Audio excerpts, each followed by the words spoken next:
When you look out there and you have myself and Isaac Bruce and Ricky Proehl and Az-Zahir Ali Hakim, it's hard not to want to throw the ball down after down after down. And not only that, Coach Vermeil, yeah, he loved to run the football and establish some balance, but he loved bombs over Baghdad too. He loved the fact that the ball was going down the field the way that it was.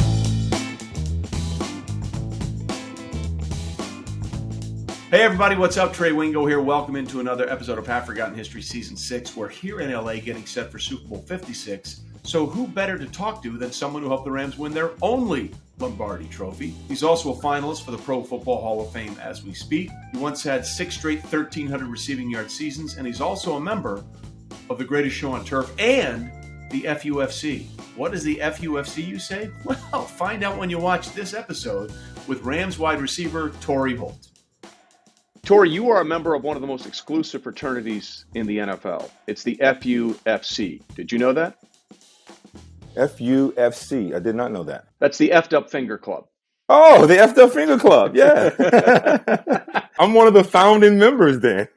You are, as we can see, a multi-time member of the FUFC. Do you remember the first time it happened? Yeah, we was playing the Pittsburgh Steelers. I think it was like 2005, 2006. It was a Thursday night game. We were playing the Steelers, and I was blocking Deshae Townsend on the run play. He went to get away to make the play, and I wasn't trying to let him get away to make the play, and my finger got caught in the jersey, and it snapped. It popped out. So, I popped it back in because I was so accustomed to popping them back in. I popped them out all the time. So popped it back in, ran over to the sideline, got it taped up, and ran back in and played. And then just over the course of time, it would pop out again in practice, pop it in, it would pop out in games, pop it in. And then it just got to the point where there was no more ligaments in them. The ligaments were damaged. And now that's why it causes the curve that you see now, because there's no ligaments in the finger. Trey, check this out. One time we were playing the Seattle Seahawks. So I'm running a route. The guy came down and pressed me. I had a 10 to 12 yard post route, bang gate, and I get all press coverage. The finger pops out on the tape. I pop it back in. I run the route.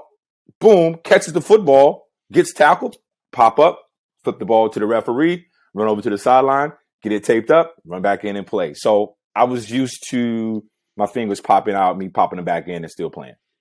Is there anything that finger at almost a right angle prohibits you from doing at this point? If I'm reaching in my pocket for some change, or if I'm reaching in the candy jar for Starburst, which I love, I can't really get the greatest of grip anymore, or they just kind of slide out of this little hole that I have because it's crooked. So that's probably the only issues. And then when it gets cold, because it's arthritic now, it gets a little sore. But other than that, man, it's still functional, as you can see. I mean, it's still functional. The tip still works. Just this part doesn't bend. But this is a swole version. Now, if I put compression tape on it, the swelling to go down, then I can actually move the entire finger. I can move the knuckle, but it's functional. It works. Can you grip a golf club? That's the only thing that matters to me. I can still grip a golf club, which is great. I'm not great at golf, but I can grip it. Issue. Yeah, it's a separate issue, but I can grip it and I can still hit the ball. All right. So we had to get that one out of the way earlier because Anthony Munoz has one, but yours is one of the all-time greats. Yours is one of the all-time FUFCs I've ever seen. So let's start way back. When did you fall in love with football? Or did you fall in love with football? Or was it just something that you knew you could be good at? Well, I've always loved sports from the time I was little. I mean, I played football, I played basketball, played in the neighborhood, a lot of sports, baseball.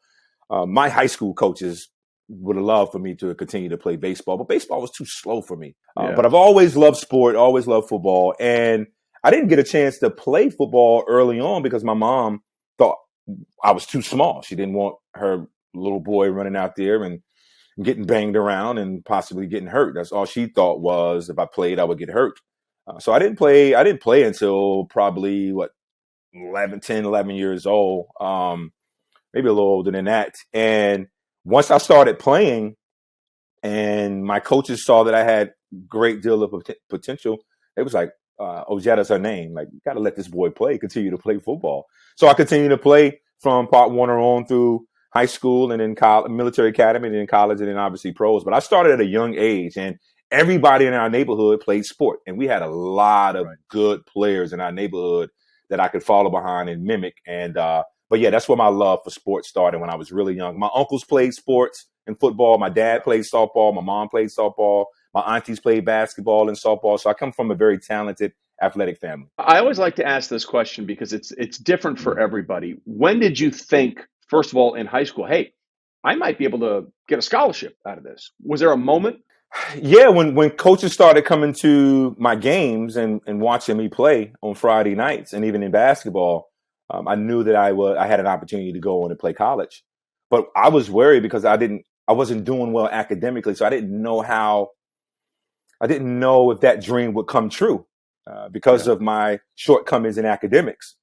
But NC State came along and offered me a letter of intent. I went to military academy and was able to get my SAT scores. I got a great deal of training. Thank God for Miss Blair, God rest her soul. She was fantastic with helping us, with getting our SAT scores. And then once I got my SAT scores, Trey, I knew it was on and popping. I knew I was going off to university and I had an opportunity to do what I dreamed of doing. And that was playing collegiate sport, playing football, whether it was basketball or football. I knew from that point on I had an opportunity to have a pretty decent career. When you got to North Carolina State, I mean, you played a little bit your freshman year, but then you really sort of exploded onto the scene your sophomore year. What was it? Was there a moment in practice for the Wolfpack that you thought, or a game like, I might be able to do this at the next level? Well, that didn't come to like my junior year, the year when we went to Tallahassee. We played Florida State. I had 5 touchdowns in that game. And we ended up losing the game, but to be able to score 5 touchdowns against a very talented team in Florida State who were sending guys to the draft every single year, I knew that I could play at the highest of level and probably had an opportunity to playing professional football. And from that point on, my confidence just went to a whole nother level and came back my senior year, ended up playing well, set a number of records at NC State. I was ACC Player of the Year. All those accolades I was able to accumulate in my senior year. So for sure, I knew that I had an opportunity to go on to pro and play. And I came, my junior year, I thought about leaving early. And I sent my information to the National Football League. It came back, you'll be a second, third round pick at best. And I was like, I want to be a first round draft pick. Yeah. And my strength coach said, well, in order for you to do that, you're going to have to come back to school. You're going to have to do this, and that. And I said, okay. So I went back to school and I did this, didn't that, this, didn't that, and got better and improved and put myself in position to be a first round draft pick after my senior year. Which you were the 6th overall pick of the draft by the Rams in 1999. And, the draft has become such a spectacle now. Look, it was always a fun thing. And, it was always something that had a lot of attention, but it has become something that I don't think anybody who went through the drafts in the 80s or the 90s ever anticipated that it would be in terms of the extravaganza and the showcase for the league. So just so people understand, tell us about your draft day experience and what you were going through as opposed to this massive hysteria that we have now, and it's a traveling circus, basically. Well, the way it is now is it's unbelievable, and I'm glad the young men are getting an opportunity to experience such an extravagant draft. So kudos to the National Football League and everyone and how they've set it up now. But my experience, I didn't get invited to the draft. I was 6th overall, and I didn't get invited to New York. So for one, I was pissed. But I went back home to my hometown, Gibsonville, North Carolina. My pops had tents set up. We had we had a fish fry. My teammates from college was there. My neighborhood friends was there. Family was there. The entire neighborhood was actually at our house and in our backyard. And my girlfriend at the time and my wife now was there. So it was great. Again, fried fish. I'm a country boy. So fried fish, potato salad, mac and cheese, coleslaw, green beans, pinto beans. It was fantastic. All right there in the comforts of my home, and enjoying it and experiencing with the people that I love and that I went through the college ranks with. It was fantastic. Even though I didn't go to New York, that was a fantastic treat to be at home and to hear my name being called over those loudspeakers. My dad had the TV set up outside, had speakers, the grill was going, music was going, cars was parked in the driveway on the grass. I mean, it was very festive. So I'm glad that I was able to experience that with the folks that I love at home in my hometown of Gibsonville, North Carolina. By the way, I'm starving now just listening to that. I mean, yeah, and the fish was amazing. The fish was amazing. well, I would imagine anytime you go six overall, almost anything's going to taste pretty good. But Yeah, who calls you to let you know that, hey, the Rams are going to take you? Coach Vermeil. He called my agent, and my agent gave me the phone, and he was like, "Hey, Torry, look, you know, you ready to be a Ram?" And I was like, "Yeah." He was like, "Well, we're coming up next, and we're going to select you 6th overall." And I said, "Well, let's do it." And then I thought about it. I was like, "Oh shit, this team sucks. Like, I don't want to go to St. Louis." They were like 3-13 or 2-14 the year before. I was like, what did I just say? And then I was like, you know what? It doesn't matter, man. I'm excited to get drafted. I'll go there. I'll give everything that I have, and I'll try to be part of the solution of helping get the organization turned around. But Coach Vermeil called me. He was very nice about it. He was excited about it. I heard the folks in the background, in jubilation about the fact that they were about to take me 6th overall in the NFL draft. So shouts out to Coach Vermeil and Al Saunders and Jay Zigma and Charlie Army and all those folks that believed in me and felt that I could come and have an impact on the organization. We'll get more into Coach Vermeil in a minute. He's one of my all-time favorite Oh, characters. I love it. We will have some conversations about that. But you're right. Like, you came to the Rams at a very interesting time because they had been sort of they came to St. Louis basically for the money because they couldn't get anything out of the city of Los Angeles. And the first few seasons there were terrible. Those were my last few years working in St. Louis before I moved on to ESPN. But you came onto the scene as a rookie in 1999, which will always go down as the storybook year of all time in the history of the NFL because it was all set up. Trent Green was going to be the quarterback. He's a local kid from Biani High School in St. Louis. He'd spent a few years bouncing around between the Chargers and Washington, but he was going to come and now be the hometown kid to bring the Rams back into credibility and be a really good franchise. And then the final preseason game against the Chargers, he blows out his knee. He hadn't missed in that preseason game yet, had not missed at all.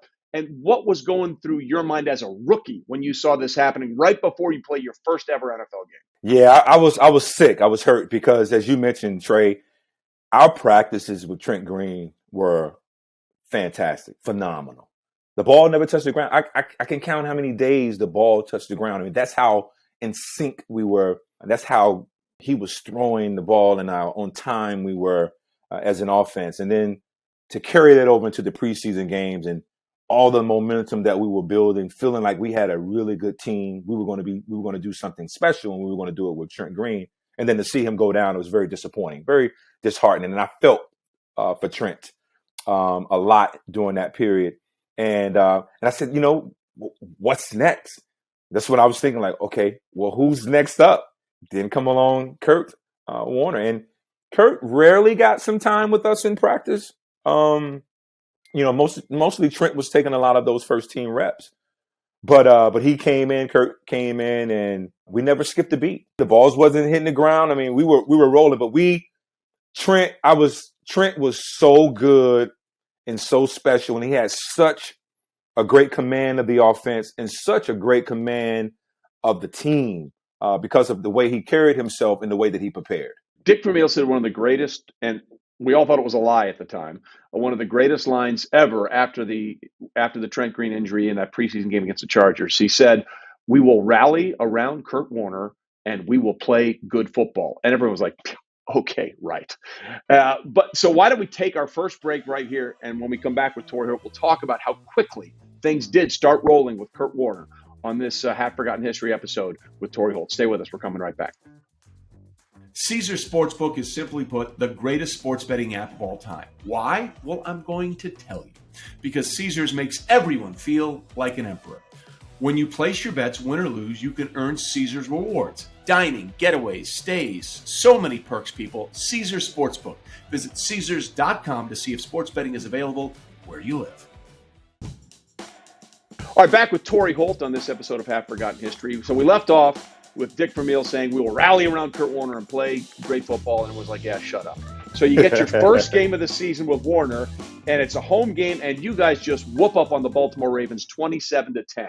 And Kurt came out firing. How early in that game did you think, this might not affect us at all having Kurt Warner here instead of Trent Green. Pretty early on, because what we were doing in the game was exactly what we were doing in practice. And as I mentioned, the balls wasn't touching the ground. We were very efficient, fast, quick, speedy. I mean, we had a great Hall of Fame running back in Marshall, Hall of Fame wide receiver, Hall of Fame tackle in Orlando Pace, Hall of Fame, like, as I mentioned, Hall of Fame receiver in Isaac Bruce. So Kurt, came into the offense with a ton of talent around him. All he had to do was just not mess it up. And and he didn't. And we came out hitting on all cylinders exactly the way it was in practice. And I knew right then, I said, okay, we got a chance to do something really special. We keep this up along with our offensive line, because our offensive line was really good too. They gave us the time that we needed to execute some of those deeper passing routes and some of those concepts that we had put together. And then they opened up lanes for Marshall to do his thing too. But I knew in that first game, we had an opportunity to do something really special. First of all, you had a bye week 2, which is just awful. You never want to bye week 2. Exactly. But let's go through these first 6 games. And again, the Rams had been terrible up till 1999. But in comes your rookie year, and then Kurt as the backup quarterback. Game 1, 27-10. Game 2, 35-7. Game 3, 38-10. Game 4, 42-10. 41-13. 34-3. So you guys just weren't winning. You were destroying the competition. Your confidence level had to be off the roof through those first 6 games. Unbelievable. It was here, man. Our confidence level was here, off the charts. And again, we knew we had the talent. We had the mentality. We had the unselfishness to really do those kinds of things and put up those kind of points. And our defense, too. We can't forget about our defense. Our defense was really good as well. I think our defense was top 10, top 8 in the National Football League that year. So they were creating turnovers, getting the ball back to an offense that can score at a drop of a dime. And then Coach Martz, with his ability to call plays and the creativity in which he called plays, and then having the guys on the perimeter in the backfield, tight ends as well. And as I mentioned, to the offensive line to get it done. We were just operating at an alarming rate that the National Football League I don't think had seen for some time. What made us very special, Trey, is the fact that we marveled in each other's success. We love seeing one another get off. And I think that's what empowered us to go out there and to play at the level that we played at that year. As I said, you won the first 6 games. And what's a really interesting twist, your first loss came at Tennessee. Which again, you'd see them again. We'll get to that in a little bit. But after 6 straight wins, you dropped 2 in a row. You lose not only to the Titans, but you lost to the Lions. At that point, after 6 straight wins and 2 straight losses, where were you in your head as a rookie? Like, wait a minute, we were great. Now all of a sudden we can't win a game. Now, I knew we was okay because the leadership that we had were, with Isaac and Marshall and Adam Timmerman and everyone and Ray Agnew and all those guys, Todd Light and those guys on the defensive side of the ball, Mike Jones, and them were saying, look, we just got to, and Coach Martz as well, and Dick Vermeil, hey, we just got to settle down and just keep doing what we do. Things will change. And it did. We got momentum back. We started winning again, and we kept doing what we were doing, offensively scoring points, defensively, as I mentioned, was playing really well. So we had good leadership. And typically, because they were so bad before, I think everybody thought, okay, heck, here go the Rams again. They'll fall back into their losing ways. But I think it was a different mentality. It was a different way of thinking. It was new guys. It was new energy. There was just a new thought process in terms of what we were going to do with the year. We didn't want to squander away the year with the type of talent that we had offensively and defensively, and we didn't. One of the things I always loved about Coach Vermeil is that, Mike Martz at that point was the offensive coordinator, and he was a mad scientist. He was drawing up all this kind of stuff.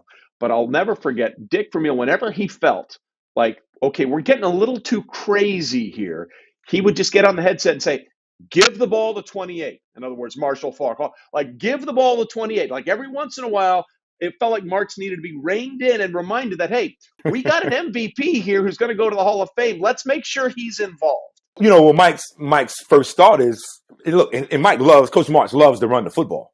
And he talked about, look, I'll run the football as long as we're running it efficiently and we're getting something out of the run game. But I like to throw the football.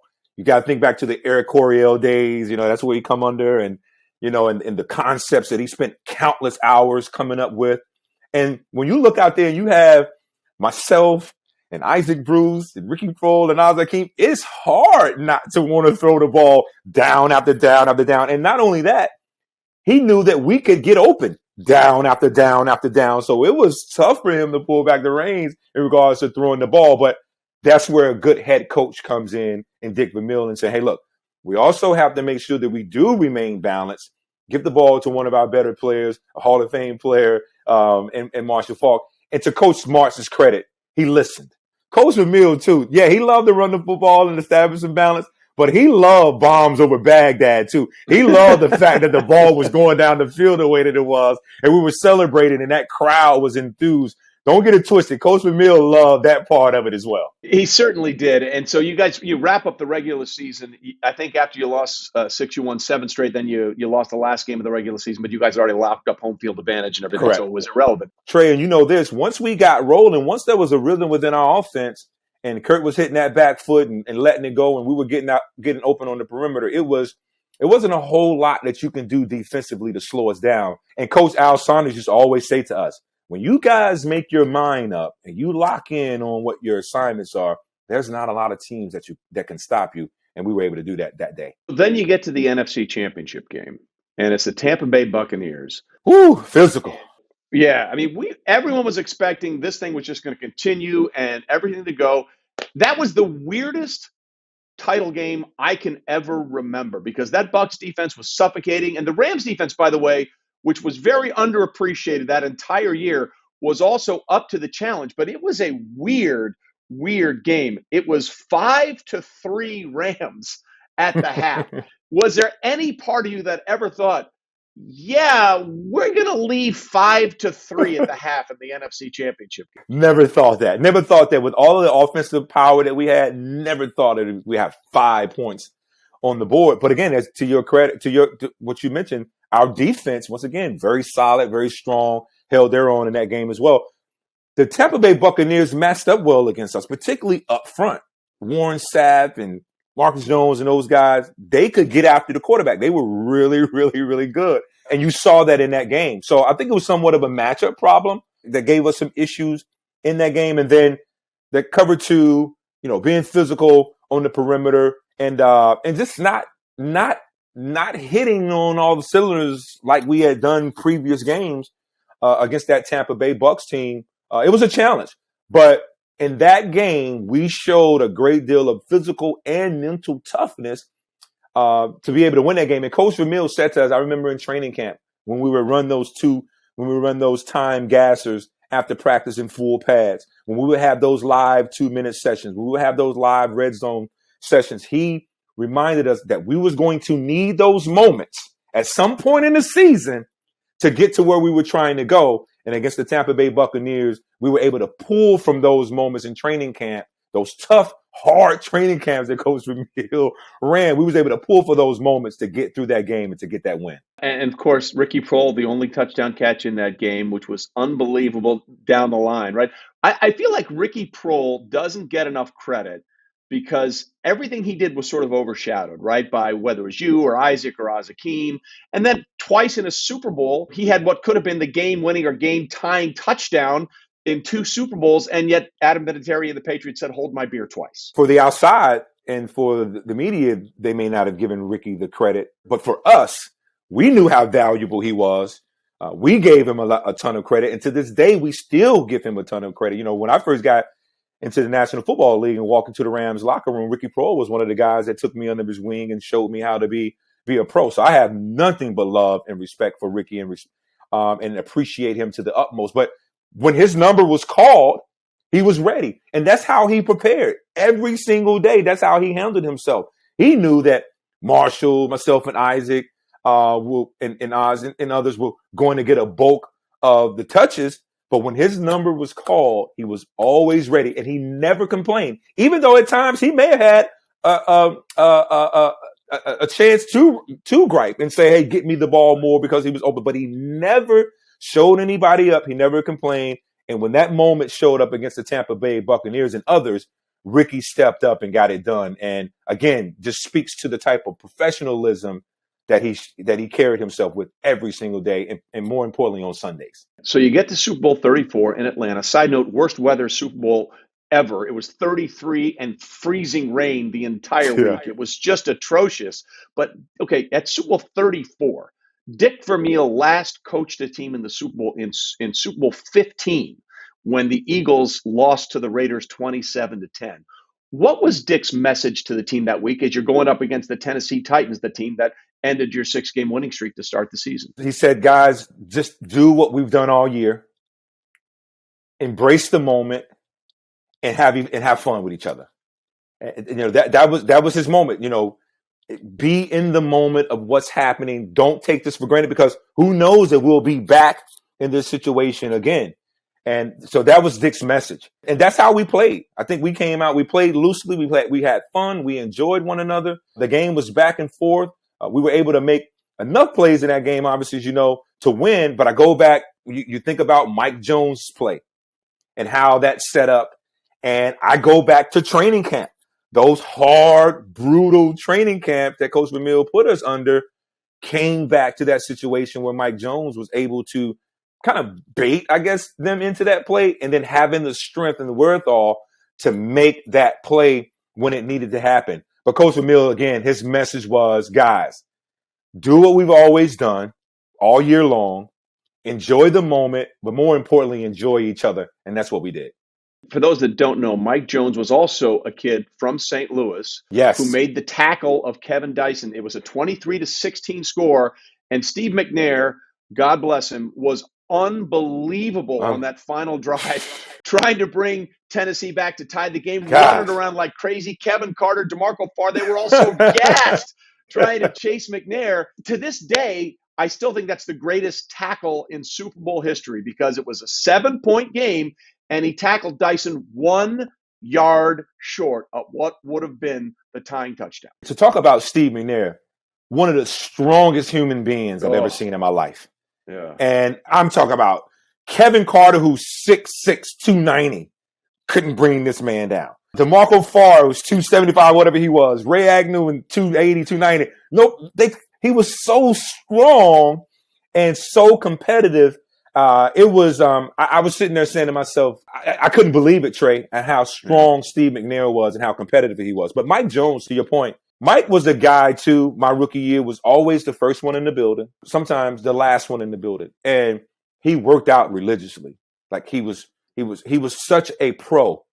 And when he made that tackle, it took me back to those moments when I would see him in the weight room in the mornings training. When I would come into the building, he was already there. And I was a rookie, you know what I'm saying? So you would think I should be the first one in the building, lifting and ready. But he was one of the first ones in the building, lifting, watching tape, educating himself so he can go out and play on Sundays and play at a high level. And when your best was needed, or when our best was needed, or when his best was needed, he stepped up and got it done. And I think a lot of it had to do with how Mike prepared himself during the week. And then I call it that grown man strength, not strength, that grown man strength that he used to bring Kevin Dyson down 1 yard short of the goal line. Mike Jones, man, we love him to death. He is one of the major reasons why we have a ring on our finger. So your rookie year, you come in, you're part of this amazing offense with a backup quarterback who, of course, goes on to the Hall of Fame. You win the Super Bowl. You got to think, man, this is easy. This is going to be great. And then, boom, right to the next year, Vermeil's out. Mike Martz is now the head coach. What was that like for you? I was so young still in the National Football League. So I didn't, for me, it was more just trying to make sure that I could be in the best of shape to make the team and, to go on. But I was also too disappointed, because Coach Vermeil did such a great job with us. And he drafted me. So my respect for him was 100. And still is. And so to see that happen to him, again, was disappointing. But I knew with Coach Martz and being the offensive coordinator and working with him all year long, I knew we was also in good shape too. But I was certainly a little disappointed in seeing Coach Vermeil go on, because I knew we had a head coach that believed in us and he cared so much for his players. And to see that leave the building was disappointing. But we had enough talent. We had good coaches still, and we were still able to go on and still do some special things. Absolutely. So let's take our second break here. And when we come back with Torry Holt, we'll talk about the transition and the one play that I think sums up the greatest show on turf, better than any other play. And then, of course, everything else that went on in Torry's career. We're back with that on this episode of Half Forgotten History. Guys, we're almost here. Super Bowl 56 is just days away as the Rams look to become the second team in as many seasons to win the whole thing on their home field, while the Bengals are trying to become the 21st different team to hoist the Lombardi Trophy. Los Angeles is holding steady as a 4.5-point favorite, but Joey Burrow and the Bengals do not care. Including playoffs, Cincinnati has won and covered the last 6 games Burrow has started. They were underdogs in 5 of those games. Now, unlike the Bengals, a lot was expected of the Rams. They were favored in 17 of their 20 games this season, including playoffs.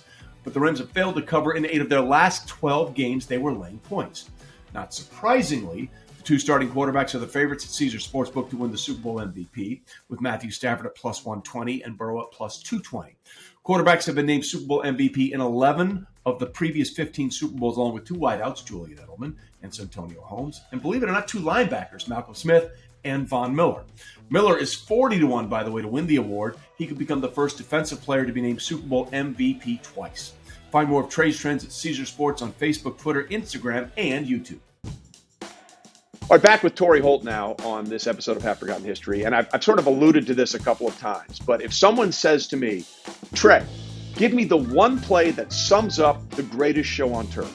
For me, Torry, it would be Game 1, 2000, Monday Night Football. You guys, as the defending champs, welcome in the Denver Broncos. I think it's tied at 13 in the second quarter, and Martz dials up this exotic play where it gets Az-Zahir Ali Hakim on a one-on-one on really a box safety out there. I think his name was Billy Nichols to the right side, and he makes one juke and he's gone. And then you become his personal escort into the end zone. It's like a 70-something yard touchdown play. And you guys are high-fiving and talking to each other, running down the sideline into the end zone. I mean, that to me sums up the greatest show on turf. That play was a man-to-man situation. It was 0-22 Z stop. So you had double crossings underneath. And F out, I think it was. And I think they brought pressure. Oz was hot. Kurt hit him. Yeah. So here I come on my zero route. I knew I wasn't getting the ball with the pressure coming. And Oz makes the guy miss. So it's just natural for me to turn up the field and look for the next man to block. There was no one there to block. And that was one of the things that we took pride in as well, is getting extra blocks for receivers, for our fellow receivers and running backs down the field to extend the run or to extend the play. And typically when you have those big blocks down the field, the result's probably going to be a touchdown. And this was the situation. So I turn up. There was no one to block. So I just waved the Oz. Come on, man. Let's go. He's just taking our running. It just turned into a track meet. So I was asking, well, what we're going to do tonight, man, after this game when we win this game? He was like, well, we're just going to go get something to eat and just go hang out or whatever. Like that's the type of fun that we were having playing the game. And I think that's what drew everybody. And even for you to highlight that as one of your greatest moments of the greatest show on turf, that's the kind of mentality that we had. And that's the way that we practice, Trey. We practiced that way. We had fun. And we went out and we showcased it on national TV. It was the most unusual thing. You were his personal escort into the end zone, and you guys were just chatting the entire way. And that year you finished, I think, 10-6, made it to the postseason, and lost a game there. But then 2001 comes around, and once again, you guys are clicking. Everything's moving. And I think there was a Sunday night game where you guys went up to New England, and it was a cold night outdoors at Foxborough. I think you beat them 17-7, 14-7. And you guys are going to meet in the Super Bowl 36 in New Orleans. And I remember being there, and I swear to you, to everyone, it didn't feel like a championship. It felt like it was a coronation of a second Super Bowl win for the Rams. What were your thoughts going into that game? Oh, we was very confident. It was very confident, no different than the Patriots. We was very confident that we had a strong chance of winning that game if we played the way we were capable of playing. And so that was our thoughts coming into it. And we were moving the ball in that game early on, as those who watched the game saw. But once we got in the red zone, we wasn't able to punch it in and get touchdowns. We had to take field goals. And I think we even missed some field goals in that game. But we were very confident, Trey, coming into that football game, feeling like we had an opportunity to win a second Super Bowl. It was just a weird game all the way around. And that was Tom Brady's first year after coming in for Drew Bledsoe. And the Patriots were really physical on you guys and banged you guys off the line. But with all that said and done, once again, who shows up but Ricky Proehl? Catches the touchdown to tie the game at 17. And I'll never forget this as long as I live. John Madden, who was calling the game with Pat Summerall at the time, there was like 1 something left or right around the 2-minute mark left in the game. And he basically said, I think the Patriots should just play for overtime, get into overtime. And Tom Brady and Bill Belichick had different ideas. And what was going through your mind as you're on the sidelines watching what we now know would be the evolution and the birth of the dynasty that becomes the New England Patriots, watching them go down the field against the defense thinking they may get a kick to win this thing? We knew offensively if we got extra opportunities because of the momentum that we had, we felt like we could win that football game. But I'm standing over on the side like saying, somebody tackle these guys. Just stop these guys. And they just kept matriculating the ball down the field, just executing their game plan. And I thought defensively we played a little too soft in that situation. I thought we could have got up on those wide receivers and made it a little tougher for them to complete some passes. But to New England's credit, I mean, Tom and those guys, they executed, got in position for the field goal, and then Adam Vinatieri, who will be a Hall of Famer himself, was able to kick the ball through the uprights, and they were able to win. But while I'm sitting over there, I'm like, man, can we get a stop? If we get into overtime, if we get the ball back as an offense, we'll win this football game. But we never got an opportunity to get back out on the football field, which was disheartening, man, very disheartening. So in your first 3 years in the league, you went to the Super Bowl twice. You won it once. You lost it once. You had to think, we'll be back, right? Yeah, I sure did. And we never did. For the longest of time, I can never understand why we didn't. When you are thrust into that type of success early on, that becomes the expectations. Now, we try to continue to strive for those moments again, but we never reached the pinnacle. And then guys started going to different teams. Coaches started to move. There was bickering and whatnot going on within the organization, and things kind of turned sour for us. We did get back to some playoff games, but we never got back to what I had become accustomed to, and a lot of us had become accustomed to, and that was going to Super Bowls. And to your point, I thought every year or every other year I would be playing in Super Bowls. I thought after that second Super Bowl, I said, well, shoot, I'll probably play in at least 5. And we never got back. Yeah, only Tom Brady does that. Yeah, man. Only Tom Brady, right? Obviously, you bounce around a little bit toward the end of your career, but you'll always be a Ram. Yes. I know you don't campaign for this, but why do you think you're not in the Hall? Because let me just read some things to you. You know this. You have an NFL record, 6 consecutive seasons with 1,300 receiving yards, consecutive seasons with 90-plus receptions at 6 was a record. You were on the NFL All-Decade team in the 2000s. You see Isaac Bruce in the Hall. You see Kurt. You see Marshall. Why isn't Torry Holt in the Hall of Fame? That's a tough one, Trey. I don't know. I mean, I don't know. I guess it's certainly up to the voters to make it happen. But because of I played with so many great wide receivers and so many great players on that team. I think I've kind of been pushed to the side for a bit. But I do feel like I'm getting closer. I've been a finalist the last couple of years, and the era in which I played is Marvin Harrison, Randy Moss, Terrell Owens, and myself were the 4 wide receivers on the All-Decade team, and all those guys are all in the Pro Football Hall of Fame. So I think it's a matter of time, and I've said to myself, Torry, you just got to be patient, So I lean in on prayer and my faith, and hopefully at some point all of the voters will feel compelled to vote me into the Pro Football Hall of Fame, and hopefully it's in 2022. Well, I hope it is too. Look, I mean, to me, it's a glaring omission, and I love the Hall. I go every year. That the architect of that team, Dick Vermeil, is not in the Hall, and one of the biggest contributors on what was literally the greatest offense we've ever seen in terms of one statistic, which is yards per play. No one's ever been better at yards per play than the 2000 Rams. It is somewhat inexcusable to me that you aren't the recipient and the owner of a gold jacket. So I just want to let you know that's where I feel as a fan. Thanks, Trey. Watching you guys play all those years. And it's so funny now because I feel like every offense at this point now is trying to do what you guys did 10, 20 years ago, right? Everyone's trying to do what you guys did. Yeah, I see it a lot. And occasionally myself and Isaac and others will text each other and be like, yo, did you just see that high angle 7? Or did you just see that play? That's what we was doing in St. Louis. And why wouldn't they? I mean, it worked. It was schematically drawn up properly. And if you have players and a team that can execute it, why wouldn't you use what we were doing? And I see it on the collegiate level. I certainly used some of it when I was on the high school level coaching, and you're seeing it on the pro level.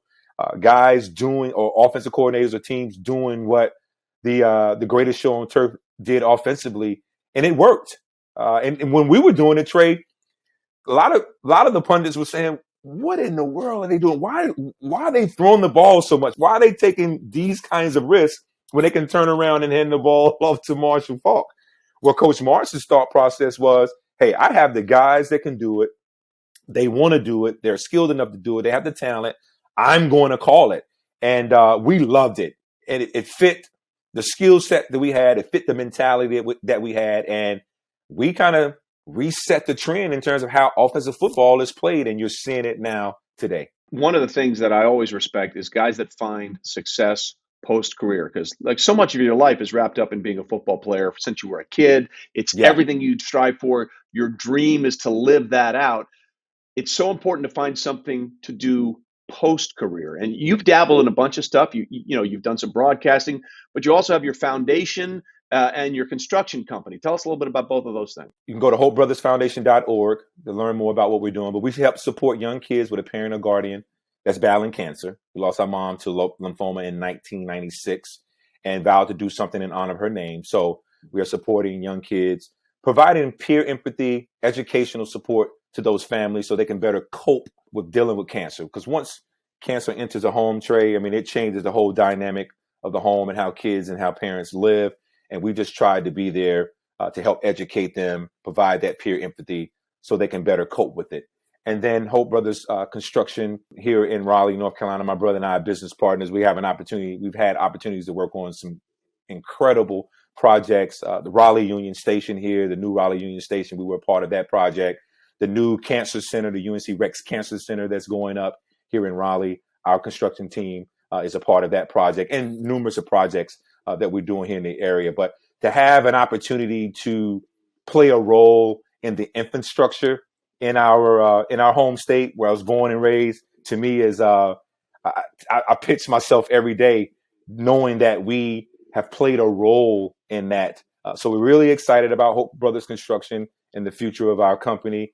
Again, excited about Hope Brothers Foundation and what we're doing in helping young families with a parent or guardian that's battling cancer. Well, listen, you were a part of a massive infrastructure and one of the greatest offenses in the history of the NFL. So I guess it should come as no surprise that you're continuing to work in infrastructure and build things up. Listen, man, I loved watching you as a player. I loved watching that team, and I really wanted to get you on the show for a long time. So I appreciate your time today, and hopefully, if not too distant future, we'll be talking about Hall of Famer Torry Holt. Yes, sir. Thank you, Trey. I appreciate it. Thanks for having me on, bro. It's a pleasure. You got it, man. So once again, thanks to Torry Holt. We'll see what happens come Super Bowl Sunday and his potential election for his induction into the Pro Football Hall of Fame. And speaking of the Hall of Fame, next week's guest has a say or two about that. Longtime NFL voice in the media who came from Enfield, Connecticut to become one of the most influential writers and voices of covering the National Football League. That is Peter King. He'll join us next time on Half Forgotten History. We'll see you then.